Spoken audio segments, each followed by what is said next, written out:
Hi, kamusta? Are you planning to visit or stay in the Philippines? Or maybe you're dating a Filipina? Before you get too excited, listen up, because today I'm going to reveal how shockingly easy it is to get yourself arrested or banned here. And trust me, it's not always for the reasons you expect. If you want to avoid big trouble and save yourself from a nightmare experience, stay tuned. This video could literally save your trip, your relationship, or even your freedom. Ready? Let's dive in. All right, let's kick this off with the airport.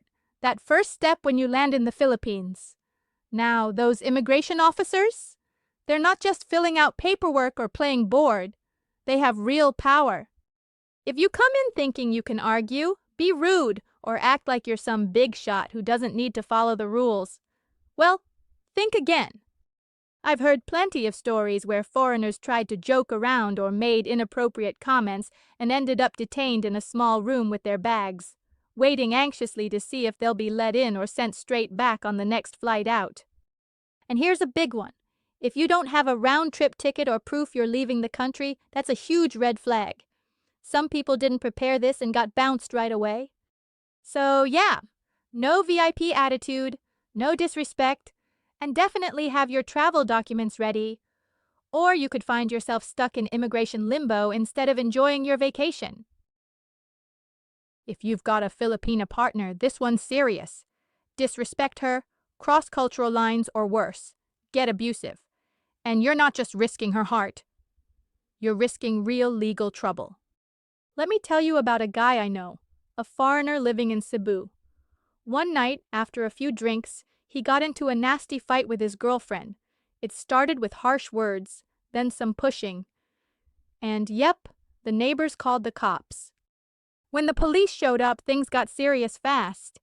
He was hauled off to the station and the supervisor told him straight up, "You're being charged with assault." Then came the kicker. The supervisor said, "Pay 250,000 pesos and we'll drop the charges, but you have to leave Cebu tomorrow." No joke. He paid up and was on a flight back to Manila before the sun went down. For months after, he kept texting me saying he was done with the Philippines. And honestly, I don't blame him.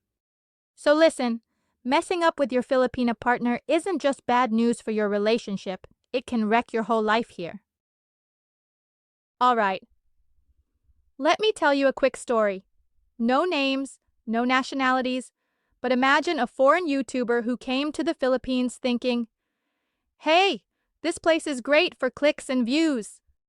And yeah, lots of foreigners do come here to vlog, because let's face it, Filipino culture and the scenery, perfect for growing those followers and racking up likes. But here's the catch. Some people take it way too far.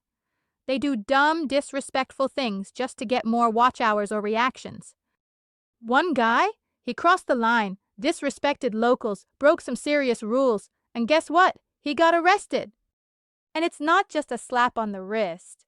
The Philippines can issue something called a Magna Carta ban. Translation: you get blacklisted and might never be allowed back in the country again. So listen, no matter how many followers or fans you have, this isn't a free-for-all playground.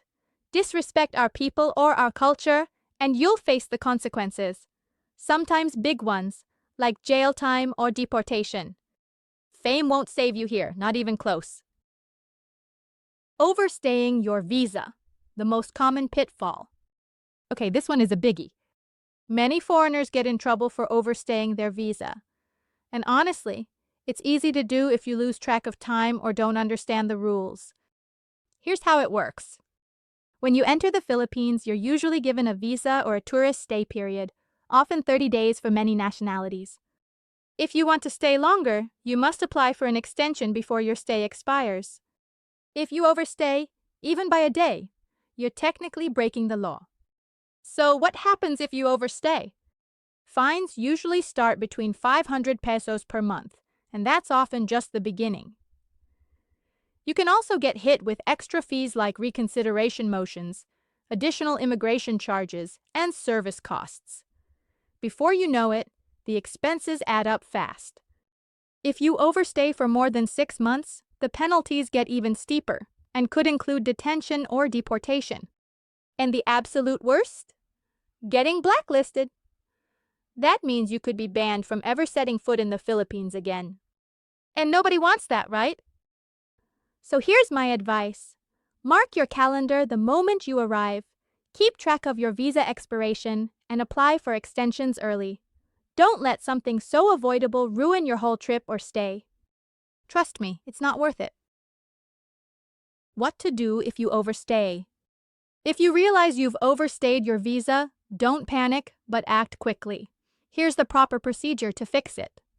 First, visit the Bureau of Immigration office with your passport and any relevant documents. Then pay your fines and fees. The amount depends on how long you've overstayed and may include additional charges like service fees. You can file a motion for reconsideration, if applicable.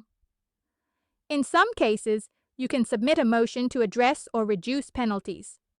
Lastly, if you've overstayed for 6 months or more, you'll need to obtain an immigration clearance certificate before you can legally leave the country.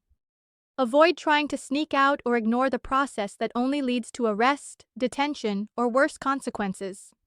Taking care of this the right way keeps your travel history clean and your future visits hassle-free. Made it this far? You're clearly serious about staying out of trouble. But what about getting replies from Filipinas instead of getting ghosted? Grab my free guide, Messaging Secrets to Attract Filipinas. Fun, flirty, and it actually works. Links in the description. Thank me later. If you found this helpful, please like, share, and subscribe for more content like this. And hey, drop a comment below if you have questions or crazy stories about visiting the Philippines. I want to hear it. Before you go, don't forget to check out my other video, 8 Things I Hate in the Philippines. It's funny, honest, and maybe a little shocking. Okay, so stay safe, stay respectful, and see you next time.